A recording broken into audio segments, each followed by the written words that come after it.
نام طالب۔ طالب نام کا کیا مطلب ہے؟ طالب کی زبان کا لفظ ہے۔ طالب ایک اسلامی بہترین نام ہے۔ طالب نام کا شمار لڑکوں کے ناموں میں ہوتا ہے۔ طالب عربی زبان کا لفظ ہے۔ طالب نام کا مطلب ہے طلب کرنے والا، مانگنے والا، خواہش کرنے والا۔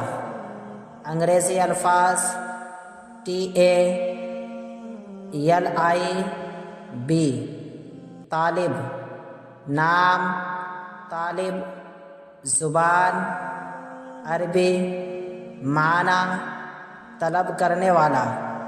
عدد نمبر 6، اگر آپ کا نام طالب ہے تو کمنٹس میں اپنا پورا نام لکھیں تاکہ آپ کے لیے الگ سے ویڈیو بنا سکیں۔